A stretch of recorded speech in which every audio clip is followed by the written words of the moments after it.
সংবাদকর্মীদের জন্য বেশ টানটান একটি উত্তেজনার দিন যাচ্ছে আজকে। বিশেষ করে বাংলাদেশের দীর্ঘদিন ধরে কাজ করে যাওয়া, বাংলাদেশের সঙ্গে বেশ ভালোভাবেই পরিচিত ভারতের একজন কূটনীতিক, তিনি বর্তমানে ভারতের পররাষ্ট্র সচিব, হঠাৎ সফরে তিনি এখন ঢাকায় আছেন এবং আশা করা হচ্ছে বা ধারণা করা হচ্ছে যে আগামীকাল তিনি প্রধানমন্ত্রী শেখ হাসিনার সঙ্গে সাক্ষাৎ করবেন।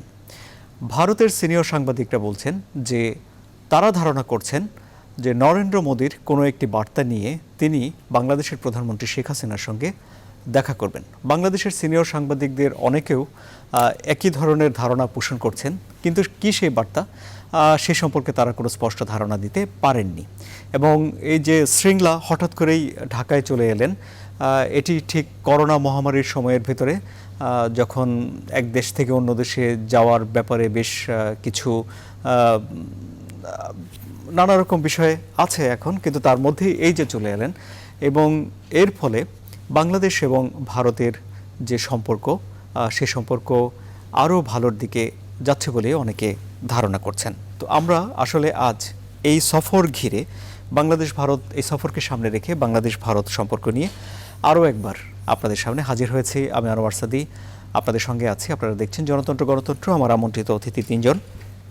আমার সঙ্গে রয়েছেন সাবেক পররাষ্ট্র সচিব জনাব ওয়ালিউর রহমান, আমার সঙ্গে রয়েছেন সাবেক পররাষ্ট্র সচিব জনাব শমশের মবিন চৌধুরী বীর বিক্রম, এবং আমার সঙ্গে রয়েছেন সাবেক পররাষ্ট্র প্রতিমন্ত্রী জনাব আবুল হাসান চৌধুরী। জনাব আবুল হাসান চৌধুরী, আপনাকে দিয়ে আমি এই আলোচনা শুরু করতে চাই। শৃঙ্খলার এই সফর ঘিরে ভারত বাংলাদেশের সম্পর্কের কী মূল্যায়ন আপনি করবেন?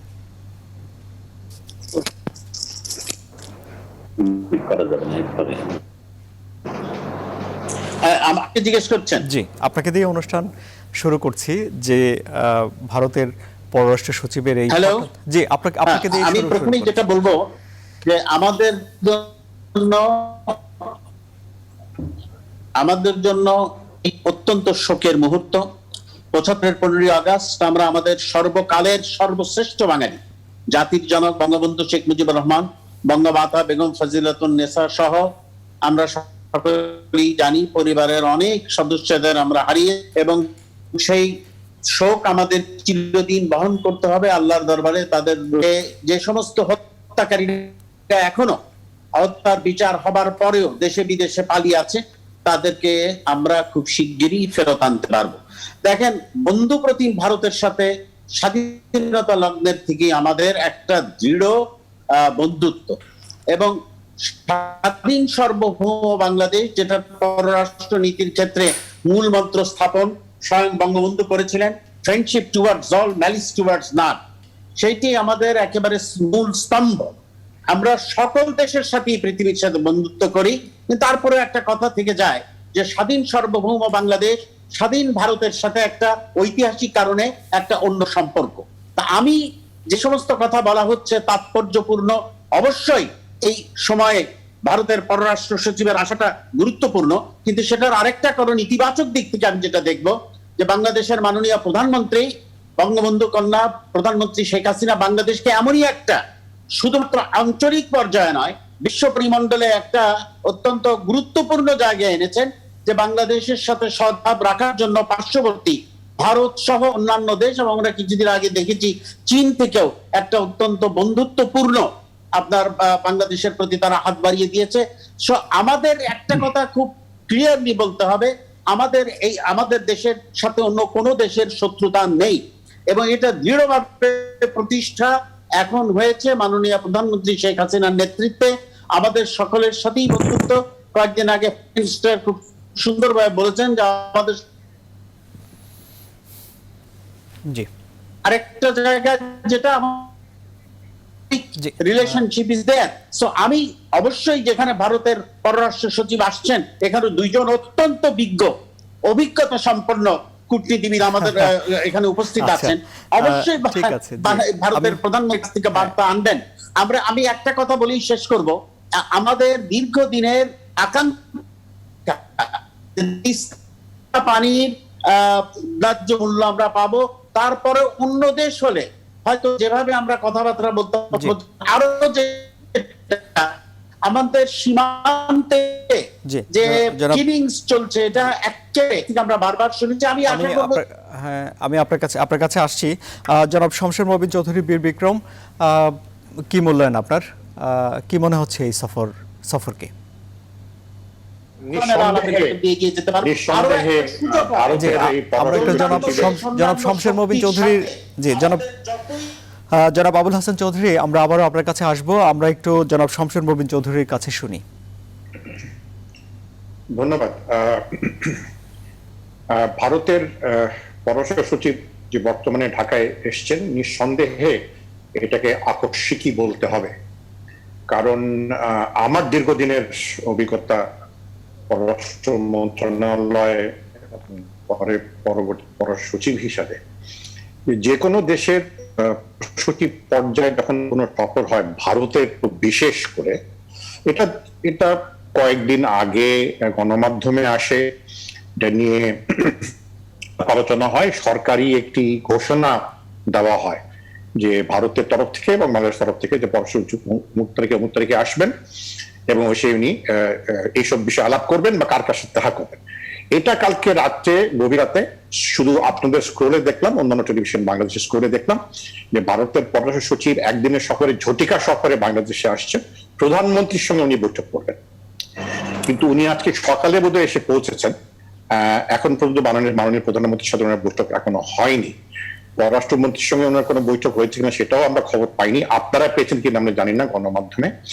ভারতের গণমাধ্যমেও কোনো উল্লেখ আমরা এখনো দেখছি না। তো যেই সম্পর্ক ঐতিহাসিক ভিত্তিতে গড়ে উঠেছে, চড়াও উতরাও হয়েছে, কিন্তু একটা জায়গায় এসে দাঁড়িয়েছে, সেই দেশের পররাষ্ট্র সচিবের সফর আজকে বেশ কয়েক ঘন্টা হয়ে গেল, গণমাধ্যমে কোনো ধরনের বিবৃতি আসলো না। সকলের মনে একটি প্রশ্ন থাকবে, তাহলে এই সফরটা কি? এটা কি এখন এই নিয়ে এই কারণে হবে কি নানা ধরনের জল্পনা কল্পনা, আলোচনা সমালোচনা, তর্ক বিতর্ক সামনে আসবে। একটা আমাকে যদি ব্যক্তিগতভাবে বিবেচনা বিশ্লেষণ করতে বলেন এই মুহূর্তে, আমি এইটা বলবো যে এই সফরের প্রতীকী মূল্য কিন্তু অনেকটা, প্রতীকী তাৎপর্য অনেকটা। এ কারণে যে সম্প্রতি গত মাস দুয়েক ধরে আমরা দেখছি যে ভারতের সুশীল সমাজে এবং ভারতের গণমাধ্যমে বাংলাদেশের আভ্যন্তরীণ বিষয় নিয়ে কিছু পরিচিত সাংবাদিকরা অনেক কিছু লিখছেন, যেটা মোটো আকাঙ্ক্ষিত নয়। একটি বন্ধু প্রতিবেশী পার্শ্ববর্তী রাষ্ট্রের থেকে বা সেই দেশের কোন সাংবাদিক বাংলাদেশের আভ্যন্তরীণ বিষয় নিয়ে কোনো আশঙ্কা প্রকাশ করবেন যেটা কোনো ভিত্তি নেই, সেটা মোটো আকাঙ্ক্ষিত না। তো হয়তো সেই ধরনের ভুল ধারণা যদি হয়ে থাকে, সেটাকে হয়তো ভুল ধারণাটা ঠিক করার জন্য ভারতের পররাষ্ট্র সচিব এসছেন, ভারতের প্রধানমন্ত্রী নরেন্দ্র মোদীতে কোনো বিশেষ বার্তা নিয়ে। তবে সেটা আপনারাও এখনো জানতে পারছেন না, আমরা তো নাই। আগামীকাল যদি যখন প্রধানমন্ত্রীর সাথে বৈঠক হবে, জানি না পররাষ্ট্রমন্ত্রীর সাথে আপাতত কোনো বৈঠক হয়েছে কিনা। তো এই সব বৈঠক না হলে কিন্তু আমরা এই সফরের মূল লক্ষ্য কি, উদ্দেশ্য কি, আমরা কেউ কিছু বুঝতে পারবো না। কিন্তু আপনি ধারণা করছেন যে কোনো একটি ভুল ধারণা ঠিকঠাক করতেই তার এই সফর, তাই কি? এই প্রতীকী তাৎপর্যটা রয়েছে এই সফরে, নিঃসন্দেহে। কারণ এইটা নিয়ে কিন্তু ভারতের গণমাধ্যমে নানাভাবে লেখা হয়েছে। কোনো ক্ষেত্রে ভারতের গণমাধ্যমে দায়িত্বশীল ব্যক্তিরা যারা বাংলাদেশের সম্পর্কে জানেন, তারা বলেছেন ভারত তার অঞ্চলে, অর্থাৎ দক্ষিণ এশিয়া অঞ্চলে বন্ধু হারাচ্ছে। একজন শেখর গুপ্তা এটাও বলেছেন যে সবচেয়ে বিশ্বস্ত বন্ধু দক্ষিণ এশিয়া ভারতের, সেটা হচ্ছে বাংলাদেশ। সেখানে বাংলাদেশই এখনো নারাজ। কি নিয়ে নারাজ? নানাবিধ বিষয়। একটা হচ্ছে যে সিটিজেনশিপ অ্যামেন্ডমেন্ট অ্যাক্ট নিয়ে যে বিষয় আমাদের মনে একটু অশান্তি রয়েছে, সেটা হচ্ছে যে আইন করা নিতান্তই ভারতের আভ্যন্তরীণ ব্যাপার, নিঃসন্দেহে। এই নিয়ে কোনো বিতর্ক নেই, এই নিয়ে এটা কোনো তর্ক থাকতেই পারে না। কিন্তু যে আইনে আমার দেশের নাম উল্লেখ থাকবে, সেটা কতটুকু আভ্যন্তরীণ বিষয় থাকে সে নিয়ে প্রশ্ন আছে। কারণ সিটিজেনশিপ অ্যামেন্ডমেন্ট একটা বলা হয়েছে পাকিস্তান, বাংলাদেশ এবং আফগানিস্তান থেকে মুসলমানদেরকে ভারতে কোনো বৈধ অবস্থান দেওয়া হবে না। পাকিস্তান এবং আফগানিস্তানকে সাথে বাংলাদেশকে এক কাতারে ফেলা কতটুক সমীচীন সেই প্রশ্নটা কিন্তু আসবেই। পাকিস্তানের বিরুদ্ধে আমরা যুদ্ধ করেছি, স্বাধীনতা যুদ্ধ করেছি, মুক্তিযুদ্ধ করেছি, সেই মুক্তিযুদ্ধে ভারতের একটি সরাসরি অংশ রয়েছে এবং সেটা আমরা কৃতজ্ঞতার সাথে স্মরণ করি। তারপরে কেন আমরা ইসলামিক রিপাবলিক অফ পাকিস্তানের সাথে বাংলাদেশকে এক কাতারে ফেললেন? আফগানিস্তান যেখানে তালেবান নিয়ে বড় সমস্যা রয়েছে, যে এই প্রশ্নগুলো কিন্তু জনগণের মনে রয়েছে। তো আপনি যদি বলেন যে পিপল টু পিপল কন্ট্যাক্ট, অর্থাৎ জনগণের সম্পর্ক যদি আমরা বৃদ্ধি করতে পারি, তাহলে দ্বিপাক্ষিক সম্পর্ক আরো দৃঢ় হয়। এই তত্ত্বটা নিয়ে কোনো বিতর্ক নেই। জি, আমি কিন্তু জনগণ আপনার কাছে আমি আবারও আসবো কিন্তু জি, আপনি যে কথা বলেছেন সেই কথার সূত্র ধরে আমি জনাব ওয়ালিউর রহমানের কাছে যেতে চাই। জনাব ওয়ালিউর রহমান, জনাব শমশের মবিন চৌধুরী বলছেন যে একটি ভুল ধারণা ঠিক করতে হর্ষবর্ধন শ্রীংলা এই সফর প্রতীকী তাৎপর্যময়। আপনি কি একমত এই বক্তব্যের সঙ্গে? ধন্যবাদ জনাব ওয়ালিউর রহমান। ধন্যবাদ। দুই দেশের সম্পর্ক, বিশেষ করে ভারত বাংলাদেশের সম্পর্কটা সবসময় সবার ভিতরে একটা অনুভূতি জাগরণ করে, শুধু আমাদের ভিতরে না, বাংলাদেশ ভারতের ভিতরে না, পার্শ্ববর্তী দেশের ভিতরেও। বড় কারণ হচ্ছে যে আমাদের স্বাধীনতার সংগ্রাম, সেই সংগ্রামের সময় যে ভারত যেরকম ভাবে আমাদের সাহায্য করেছে, কিরকম সাহায্য করেছে সেটা আমরা তিনজনই এখানে যে আছে আপনাদের সাথে, আমরা তিনজনই আমরা জানি। শমশের মবিন চৌধুরী সাহেব তিনি সশস্ত্র যুদ্ধে ছিলেন, আমি ছিলাম বিদেশে চাকরিচ্যুত ছিলাম, চাকরি ছেড়ে আমি রেফিউজি ছিলাম। যেন আবুল হাসান চৌধুরী সাহেব যুদ্ধ করছিলেন ভিতরে থেকে। কাজে আমরা আমাদের রিয়ালাইজেশনটা অত্যন্ত কঠোর এবং কঠিন এবং at the same time very sweet, যে we did it together with the support of India. সেই প্রেক্ষিতে অনেকাংশে আমি মনে করব যে কিছুটা আমি প্রথমে এটাই বলবো যে ভারতের মিডিয়া, যেটা আমার বন্ধু বলেছেন শমশের মবিন চৌধুরী, যে I think they have overplayed their hands. কারণ সবারই তো বোঝা উচিত যে আমরা আমাদের যে ডেভেলপমেন্ট অ্যাক্টিভিটিস এবং আমাদের যে ইকোনমিক বেস যেটা আমরা গড়তে পেরেছিলাম এই 11 বছরে, সেই বেসটাকে আমরা গড়ার জন্যে বা কনসলিডেট করার জন্যে in the face of this scourge, this pandemic, বাংলাদেশে যেটা এখন আমরা দেখতে পাচ্ছি আছে, সারা পৃথিবীতে আছে, এই নিয়ে আমরা ব্যস্ত আছি।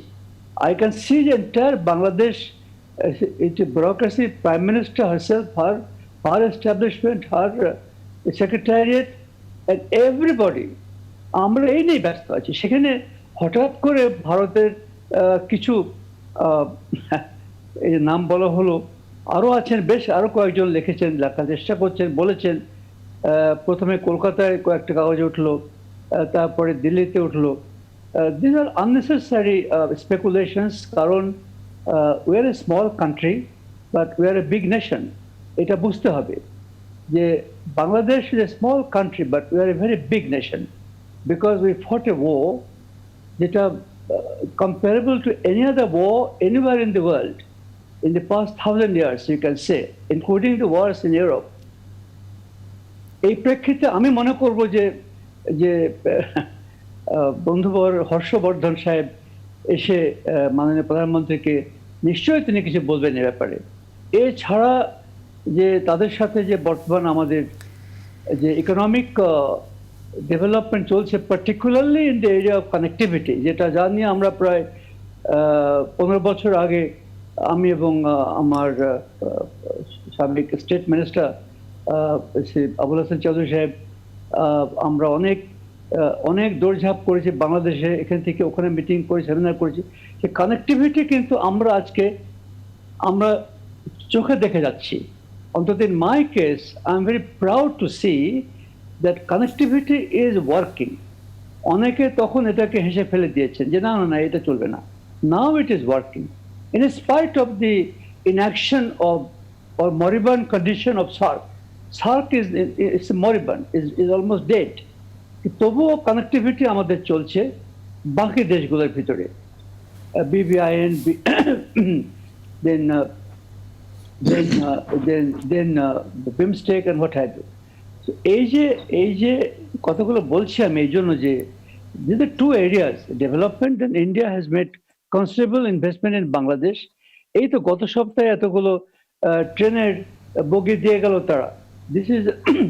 This is a kind of a friendship gesture by Bharat থেকে আসলো বাংলাদেশে, এবং এইটা তো হওয়া উচিত, এবং আমাদের প্রয়োজনে আমরা নেব ওদের কাছ থেকে, তাদের প্রয়োজনে তারা নেবে আমাদের কাছ থেকে। জি, আমি আবারও আমি আপনার কাছে আসবো।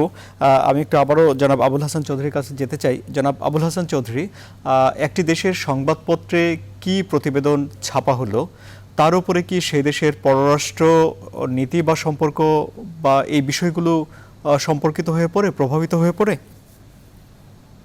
আমার কাছে সত্যি একটু আশ্চর্য লাগছে যে প্রথমত এই সংবাদগুলোর উৎস কোথা থেকে আসে, দ্বিতীয়ত ভারতের মতো একটা ম্যাচিওর কান্ট্রিতে এইরকম লেখা কেন হয় সেটাও আমার বোধগম্য নয়। বিশেষ করে আমাদের বুঝতে হবে যে ভারতের একটা বিরাট দুশ্চিন্তার কারণ ছিল, দুর্ভাবনার কারণ ছিল যে বাংলাদেশের ভূখণ্ড কোন রকম আপনার টেররিস্ট কর্মকাণ্ডের জন্য ব্যবহৃত হচ্ছে কিনা।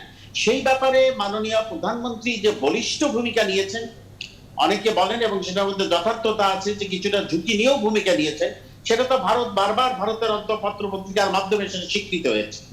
আমাদের অন্যান্য দেশের সাথে বন্ধুত্ব আমাদের নিজেকে উন্নতশীল করার জন্য, এবং আমরা যদি উন্নত হই, আমরা যদি আমাদের এতটুকু তো কনফিডেন্স বাংলাদেশের উপরে থাকা উচিত যে বাংলাদেশের সাথে যে ফাউন্ডেশনাল ফ্রেন্ডশিপ, সেই সৃজন দিনের যুগ থেকে যে বন্ধুত্ব, সেইটার একটা যে সেখানে আমরা একটা স্বাধীন সার্বভৌম দেশ হিসেবে আমাদের কিছু কিছু সিদ্ধান্ত আপাত দৃষ্টিতে একেবারে সম্পূর্ণ সামঞ্জস্যপূর্ণ না হলেই সেটা তো ভারত বিরোধী নয়।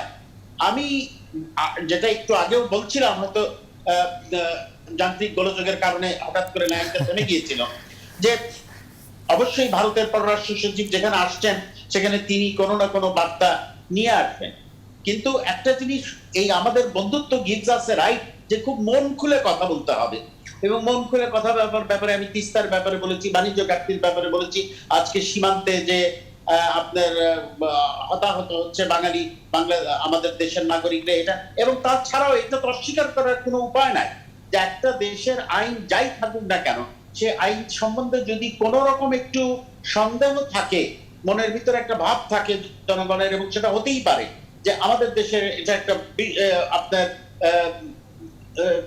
বিপরীত প্রতিক্রিয়া হওয়ার মতো, সেই সমস্ত কথাবার্তা অনেক কিছু যেটা আমরা বাইরে হয়তো প্রকাশিত হবে না, আমি মনে করি এগুলো আলোচনার ভিতরে কিছুটা খুলে আসবে।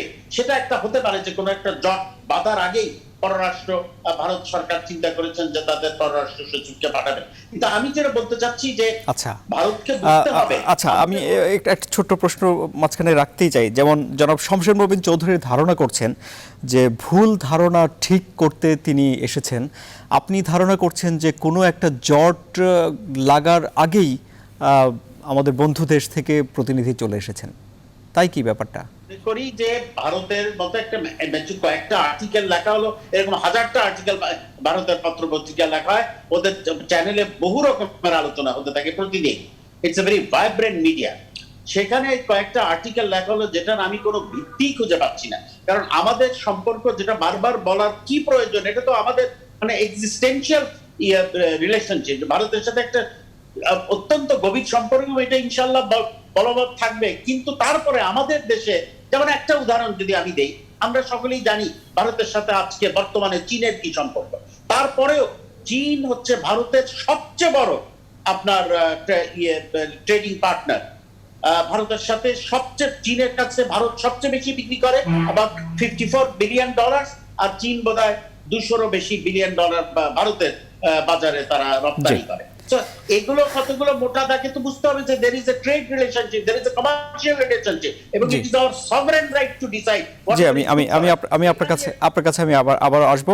জনাব শমশের মোবিন চৌধুরী, রাষ্ট্রীয় পর্যায়ে ব্যবসা বাণিজ্য কি বন্ধুত্বের নিয়ামক? নিঃসন্দেহে অর্থনৈতিক কূটনীতি তো তাই বলে যে আপনার ব্যবসা বাণিজ্য, অর্থনৈতিক সম্পর্ক, কারিগরি সম্পর্ক যত গভীর হবে তত রাষ্ট্রের সাথে, এক রাষ্ট্রের সাথে আরেক রাষ্ট্রের সাথে, এক সরকারের সাথে আরেক সরকারের সম্পর্ক আরো দৃঢ় হবে, এই নিয়ে কোনো সন্দেহ নেই। না, আমি যেটা বলতে চেয়েছিলাম যে আমি ধারণা করছি না, এই ধারণাটা অনেকের মনে আসবে যে ভুল বোঝাবুঝি যদি হয়ে থাকে সেটাকে ঠিক করার জন্য, এটা আমার ধারণা নয়, বলছি যে এই ধারণা মানুষের মনে থাকতে পারে। আচ্ছা। হ্যাঁ, তবে যে জিনিসটা প্রথমে বলা উচিত যে Perception। একজন জি। পারসেপশন, হ্যাঁ, নিঃসন্দেহে পারসেপশন। তো বাংলাদেশে প্রথমত ভারতের পররাষ্ট্রমন্ত্রীকে আমরা সাধুবাদ জানাই, উনি বাংলাদেশে এসেছেন, ওনাকে আমরা স্বাগত জানাবো, সুস্বাগত। বন্ধু মানুষ, আমি ব্যক্তিগতভাবে ওনার সঙ্গে আমার দীর্ঘদিনের পরিচয়। তবে যে কথাটা আগে আমি শুরুতেই বলেছিলাম যে এই ধরনের সফর কিন্তু দীর্ঘদিনের একটা প্রস্তুতি থাকে, কারণ সফরের ভেতরে মানে কিছু সাবস্টেন্স যেটা বলা হয়, যেটা বন্ধু ওয়ালিউর রহমান এবং আবুল হাসান চৌধুরী দুজনেই বুঝবেন, সাবস্টেন্স থাকে। সেই সাবস্টেন্স গুলোকে তৈরি করে এই ধরনের পররাষ্ট্র সচিব পর্যায়ে সফর হয় এবং সেখানে সাবস্টেন্স গুলো আলাপ আলোচনা করা হয়। এখানে সাবস্টেন্স গুলো কি থাকতে পারে? একটা হচ্ছে অভিন্ন নদীর পানি বন্টন, যেটা নিয়ে কোনো অগ্রগতি আমরা এখনো লক্ষণীয় নয়। সীমান্ত এলাকায় হত্যাকাণ্ড অনেকটা কমে এসছে, তবে একাধিক ভারত সরকার প্রধানের পর্যায়ে যে আমাদেরকে দেওয়া হয়েছিল বারবার যেটা শূন্যের খাতে নেমে আসবে, সেটা এখনো নেমে আসবে। যে কারণে বাংলাদেশে অনেকের মনে এই প্রশ্নটা থাকে যে সবচেয়ে যে সম্পর্ক ঐতিহাসিক ভিত্তি, সবচেয়ে কি বলবো, ট্রাস্টের, আস্থার ভিত্তিতে যে সম্পর্ক গড়ে ওঠার কথা, সেখানে কেন এখনো সীমান্ত এলাকায় একটা লোক খুন হচ্ছে? এই প্রশ্ন তো আমাদের মধ্যে থাকবে।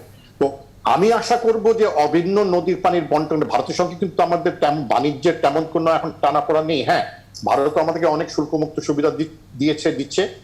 এখনো কিছু নন ট্যারিফ ইস্যুজ এখনো রয়েছে সামনে।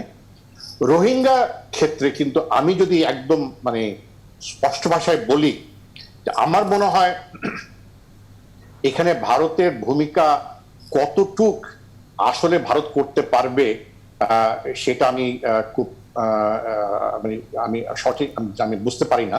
তবে এখানে মনে হয় চীনের ভূমিকাটা আরো অনেক বড় হওয়া উচিত ছিল। যে আপনি করতে পারবে শব্দটি ব্যবহার করছেন, করতে পারবে।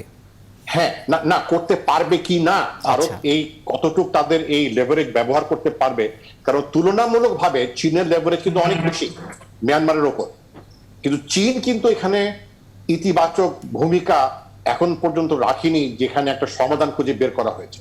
বাংলাদেশ উদারতা দিয়েছে, বাংলাদেশ মাননীয় প্রধানমন্ত্রী বিশ্বে স্বীকৃত হয়েছেন ওনার এই উদারতার কারণে, এবং যথার্থ স্বীকৃত হয়েছে।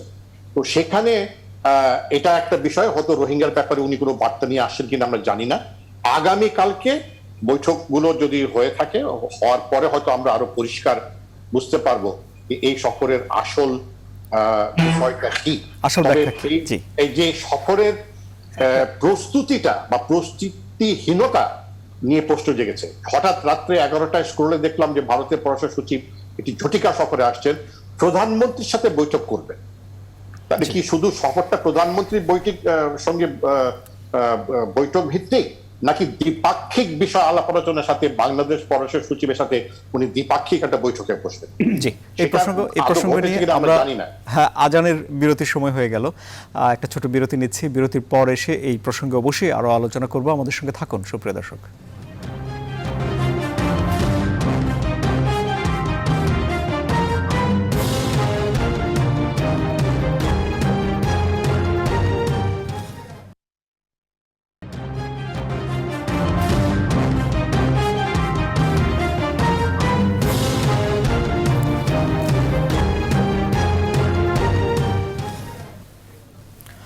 আবারও স্বাগত, দেখছেন জনতন্ত্র গণতন্ত্র। জনাব ওয়ালিউর রহমান, ভারতের পররাষ্ট্র সচিবের বাংলাদেশ সফর প্রতীকী এসব তো বলা হয়েছে, কিন্তু একটি বিশেষভাবে বলছেন জনাব শামসুর মবির চৌধুরী যে হুট করেই তিনি আসছেন। অন্যদের তো শুনলাম, আপনার কি মনে হয় এই হুটহাট চলে আসার কি ব্যাখ্যা?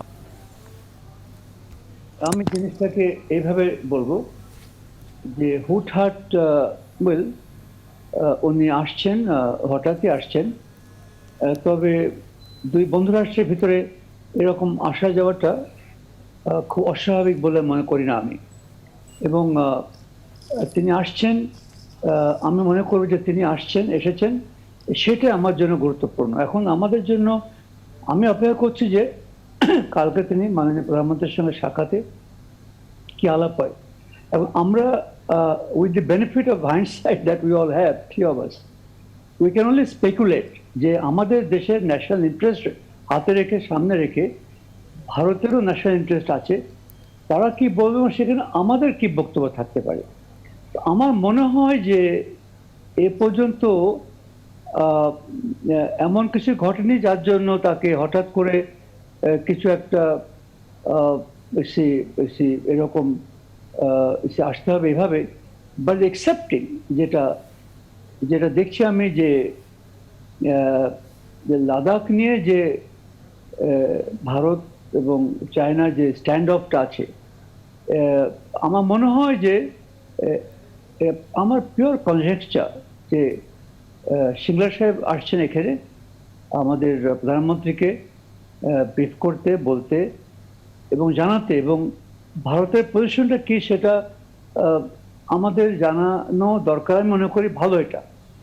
Matter of fact, if I am sitting in India, then I will visit সমস্ত দেশেই, আমাদের পার্শ্ববর্তী দেশে যাব, গিয়ে ব্রিফ করব। এবং they have chosen Bangladesh to be the first country to go, to come rather.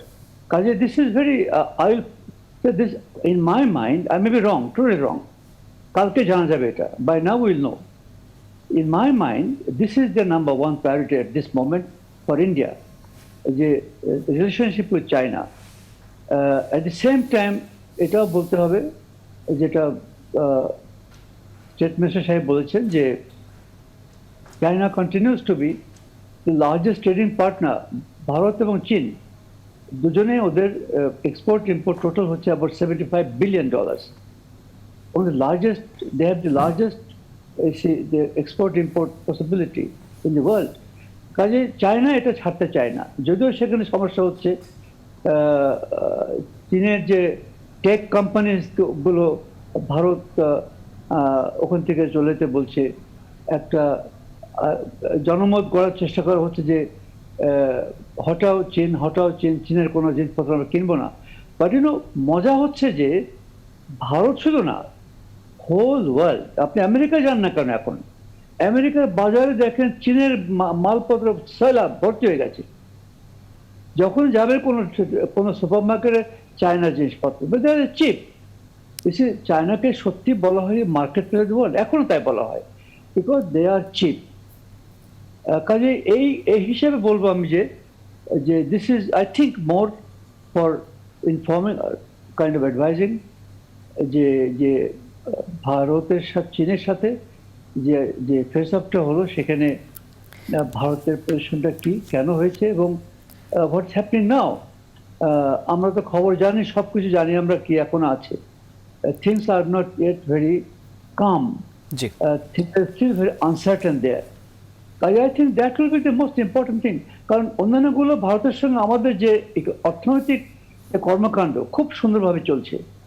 তবে তিনটা মোস্ট ইম্পর্টেন্ট হচ্ছে যে কানেক্টিভিটি। আপনারা দেখেছেন যে জাহাজ এসে গেল, এই তো গত সপ্তাহে না 10 দিন আগে চলে গেল, চট্টগ্রাম হয়ে ভারতে চলে গেল। 2 নম্বর হলো যে দুটো আমাদের কোল ফায়ার্ড পাওয়ার প্ল্যান্ট ভারত করছে, দুটো চলছে, চলমান। এর জন্য কিন্তু বন্ধ নেই, কিন্তু কিছুটা ধীরে যাচ্ছে। থার্ড, যেটা আমাদের যে অ্যাটমিক পাওয়ার প্ল্যান্ট যেটা আছে, সেখানেও কিন্তু ভারতের এক্সপার্টিজ, তাদের technical experts are working. Work is going on. কাজেই আর তো জি। খুব বেশি গত সপ্তাহে দেখলাম যে ট্রেনের বগি আসলো প্রায় 10টা ইস্যুদিতে। জি, আচ্ছা, জি। এগুলো হ্যাঁ, জি, আমি অনেক আমি আমি খুব একটা আমি I look at it in that way. জি, এই আচ্ছা, জন্য অনেক অনেক অনেক ধন্যবাদ। আমি অনুষ্ঠানের একদম শেষ দিকে আছি, আপনার কাছে আর ফিরবো না। আমি বাকি দুজন অতিথির সঙ্গে অল্প একটু সময় ভাগাভাগি করছি। জনাব আবুল হাসান চৌধুরী, দুই বন্ধু প্রতিবেশীর আলোচনার মধ্যে আরো অন্যান্য প্রতিবেশীদের বিষয় কি আসতে পারে? দেখেন, একটা জিনিস আমাদের বুঝতে হবে যে চীন ভারতের সম্পর্ক সেটা তাদের ব্যাপার। আমরা এই অঞ্চলে শান্তি চাই, যেটা মাননীয় প্রধানমন্ত্রী বলেছেন, জাতির জনক বঙ্গবন্ধু বারবার বলেছেন। একই সাথে আরেকটা কথা আমি পুনরাবৃত্তি করতে চাই, ভারতের সাথে চীনের যখন ফেস অফ হচ্ছিল, যেটা একটু আগে শামশের মুবিন ভাই বললেন, সেই সময় কিন্তু ডিএসকালেশনের কথাও প্রায় একই সময় ওনাদের national security adviser Ajit Doval সাহেব চীনের তার কাউন্টার পার্টের সাথে দেখা করে এই আলোচনা চালিয়ে যাচ্ছিলেন। সো এই পৃথিবীতে ঠিক জিরো সাম গেম করার খুব একটা সুযোগ নাই।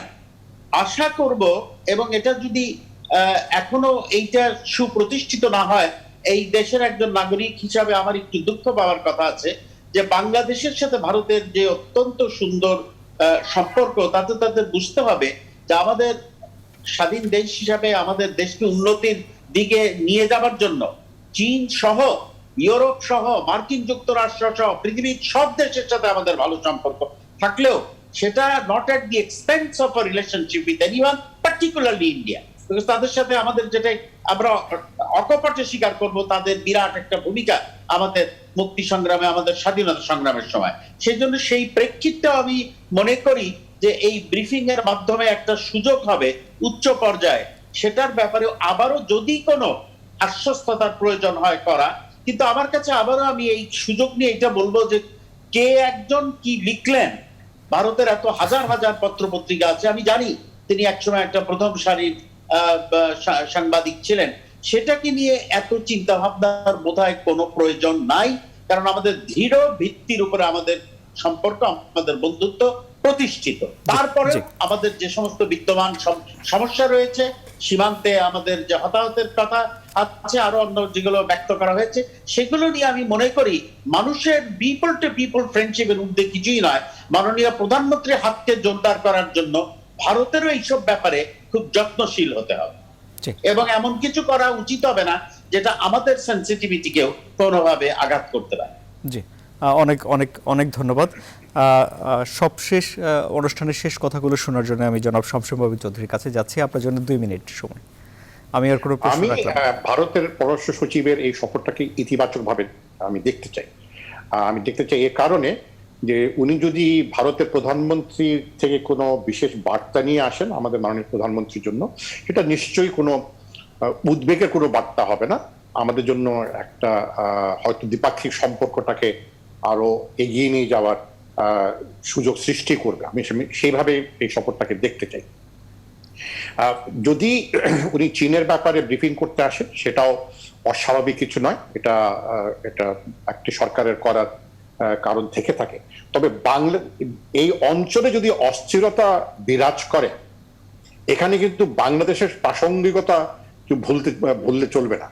আপনার মনে পড়বে, সকলেরই মনে পড়বে, 1998-99 সালে যখন পাকিস্তান এবং ভারত যখন পারমাণবিক অস্ত্র তারা জনসম্মুখে প্রচার করলো, তখন বাংলাদেশের প্রধানমন্ত্রী, এই বর্তমান প্রধানমন্ত্রী শেখ হাসিনা, তিনি সউদ্যোগ নিয়ে পাকিস্তান এবং দিল্লিতে গিয়েছিলেন, ইসলামাবাদ দিল্লিতে গিয়েছিলেন, তোমরা এই অস্থিরতাকে নিয়ন্ত্রণে রাখো, আমরা যাতে ক্ষতিগ্রস্ত না হই, তোমাদের মধ্যে কোনো পারমাণবিক যুদ্ধ লাগলে কিন্তু ছিটাফোটা আমাদের গায়ে এসে পড়বে। That is leadership, and that is making Bangladesh, the relevance of Bangladesh in the region very clear to everyone. এখন যদি ভারতের পররাষ্ট্র সচিব এই লাদাখ বিষয় যেটা ওয়ালিউর রহমান সাহেব বললেন, এটা খুব সম্ভব সেই ব্যাপারেও উনি নিশ্চয়ই কিছু একটা বার্তা নিয়েছেন। একটি বিষয় হয়তো বার্তা না, যেহেতু দ্বিপাক্ষিক সম্পর্কটা বহুমুখী ভারতের সাথে আমাদের, তো হয়তো আরো অন্য কিছু বার্তাও থাকবে। তবে আমি সার্বিকভাবে সফরটাকে আমি ইতিবাচক ভাবে দেখতে চাই। আগামীকাল পর্যন্ত অপেক্ষা করতে হবে যে এই সফরের ফলাফল কি, বা এই সফরের কে কেন্দ্র করে ভবিষ্যতে বাংলাদেশ ভারত সম্পর্ক কোন দিকে এগোবে সেটা আমি দেখতে চাই, জি, সেটা অনেক বাংলাদেশ জনগণও দেখতে চায়। অনেক আমি ধন্যবাদ। শুধু একটা জিনিস অ্যাড করবো, জি, ওই বলুন। সময় মাননীয় প্রধানমন্ত্রী যখন যান 1999 শেরু ভাই, তখন ভারতের প্রধানমন্ত্রী ছিলেন অটল বিহারী বাজপেয়ী। এই বিজেপি তখন জাতিসংঘের আপনার প্রতিনিধিকে অ্যালাউ করে নাই, মার্কিন যুক্তরাষ্ট্রের প্রতিনিধিকে অ্যালাউ করে, কিন্তু বাংলাদেশের প্রধানমন্ত্রীকে না বলতে পারে নাই। That is our relationship. Yeah. So আমিও আপনার সাথে একমত যে আমি আশা করব যে আমাদের যে চিন্তা ভাবনা আছে সেগুলোর ব্যাপারে একটা গভীর অনুভূতি ভারতের মধ্যে আবার পুনর্জন্ম। অনেক অনেক ধন্যবাদ। আপনাদের তিনজনকে অনেক ধন্যবাদ জানাচ্ছি সমসাময়িক নানা বিষয়ের বিশ্লেষণ শোনার জন্য। নিউজ 24 দেখুন। সবাইকে ধন্যবাদ।